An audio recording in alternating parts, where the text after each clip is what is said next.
भगवत पाद आदि शंकराचार्य महाभाग ने जो मार्ग प्रशस्त किया उसकी अनुकृति क्रिश्चियन तंत्रों ने पोप को उद्भाषित करके किया है।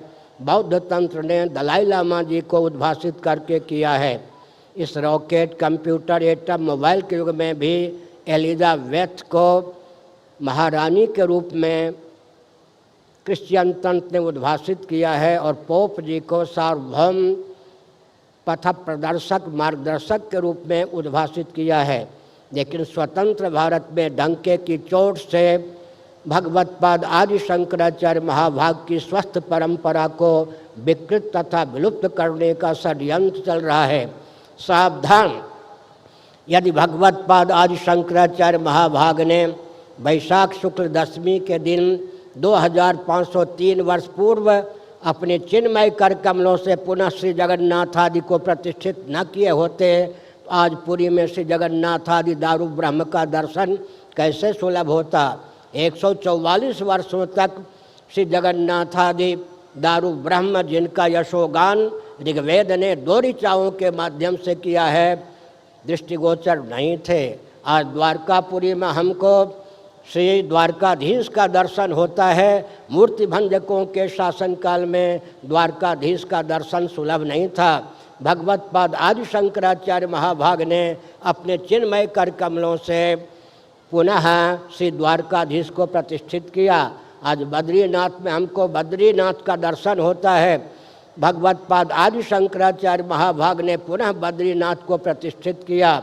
इसी प्रकार पुष्कर में हमको ब्रह्मा जी का दर्शन होता है। आदि शंकराचार्य महाभाग ने पुनः ब्रह्मा जी को प्रतिष्ठित किया। मैं एक संकेत करना चाहता हूँ, कालक्रम से विकृत ज्ञान विज्ञान को भगवत पाद शंकराचार्य महाभाग ने विशुद्ध किया।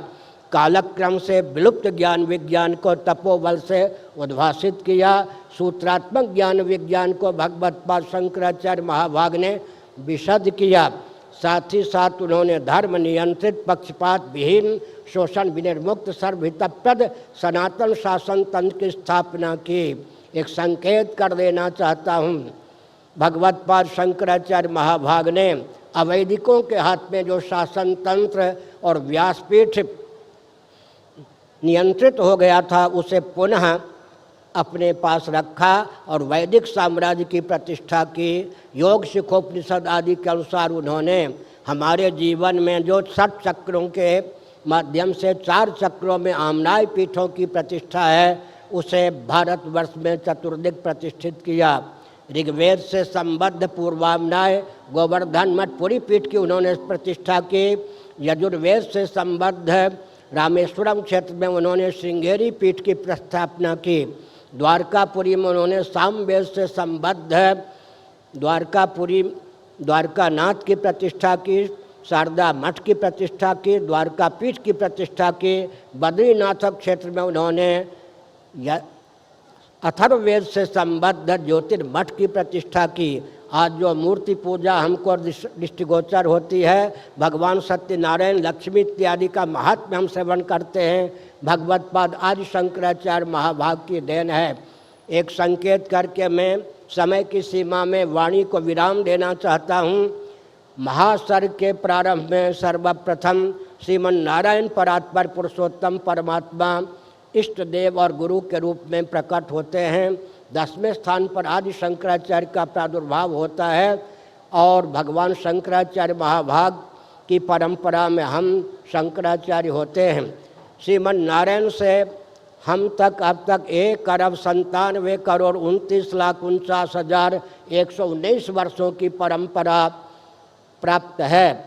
किसी देश में इस प्रकार प्राचीन परंपरा प्राप्त नहीं है। इतनी प्राचीन परंपरा को फूंक मार करके उड़ा देना संभव नहीं है। ऐसी स्थिति में प्राचीन महर्षियों ने, त्रिकालदर्शी मनीषियों ने जो विश्व कल्याण का मार्ग प्रशस्त किया उसे समझने की आवश्यकता है। मैं एक संकेत कर देना चाहता हूँ, आस्तिक, नास्तिक, वैदिक, अवैदिक, वैसम्मत ऊर्जा के स्रोत हैं पृथ्वी, पानी, प्रकाश और पवन। आजकल विकास को भौतिक विधा से परिभाषित और क्रियान्वित करने के कारण इन ऊर्जा के स्रोतों को विकृत किया गया है, जिनके कारण हमारे शरीर में भी विकृति आ रही है। भव्य विश्व की रचना की भावना से, भव्य भारत की संरचना की भावना से राजनीतिक दलों में परस्पर सद्भावपूर्वक संवाद हो और देश के हित में राजनीतिक दल काम करें, साथ ही साथ व्यासपीठ की उपेक्षा न हो। सनातन व्यास परंपरा से उद्भासित नियंत्रित राजगद्दी के द्वारा शासन तंत्र के द्वारा देश में शासन प्रतिष्ठित हो। एक उदाहरण देकर मैं प्रवचन को विराम देता हूँ। देवराज इंद्र ने बृहस्पति धर्मगुरु की उपेक्षा कर दी। बृहस्पति ने शाप नहीं दिया, केवल योग बल से अपने आप को तिरोहित कर लिया। बृहस्पति जी कहीं भी ढूंढने पर प्राप्त नहीं हुए।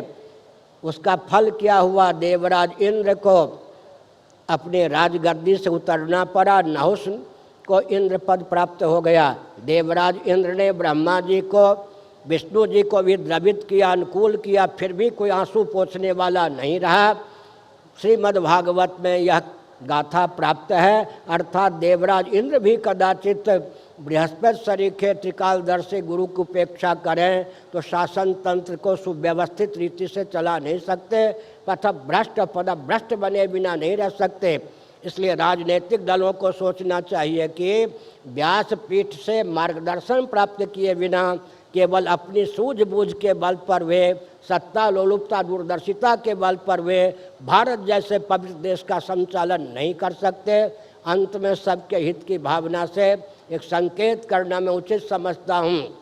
सनातन वैदिक आर्य हिंदुओं का जो सिद्धांत है उससे सबका हित सुनिश्चित है। सबके पूर्वजों का नाम सनातन वैदिक आर्य हिंदू है। महाभारत और श्रीमद् भागवत आदि का परिशीलन कीजिए। मरीचि इत्यादि महर्षियों की धर्म पत्नियों के गर्भ से देवता आदि ही प्रकट नहीं हुए, स्थावर जंगम प्राणी भी प्रकट हुए, तरुलता गुल इत्यादि प्रकट हुए, नाग इत्यादि भी प्रकट हुए। इस दार्शनिक और वैज्ञानिक विधा से विचार करने पर पूरे विश्व में जितने स्थावर जंगम प्राणी हैं सबके पूर्वज का नाम वैदिक सनातनी आर्य हिंदू है। हमारे भगवान जगत बनाते हैं, जगत बनते भी हैं। मेकर और मेटर दोनों हैं, अभिन्न निमित्तोपादान कारण हैं। तदैक्षत स इक्षां चक्रे सो कामयत बहुश्याम प्रजाय तदात्मनं स्वयंकृत सर्वम खलुदम ब्रह्म आदि श्रुतियों के अनुसार हम सनातन वैदिक आर्य हिंदुओं को इस प्रकार के भगवान प्राप्त हैं जो जगत बनाते हैं, जगत बनते भी हैं। इसलिए साक्षात श्री रामकृष्ण आदि रूपों में अवतीर्ण होते हैं। हम अपने भगवान को सुनें, समझें और सन्मार्ग पर चलकर अपने जीवन का हित करें, अन्यों के हित का मार्ग प्रशस्त करें। हर हर महादेव।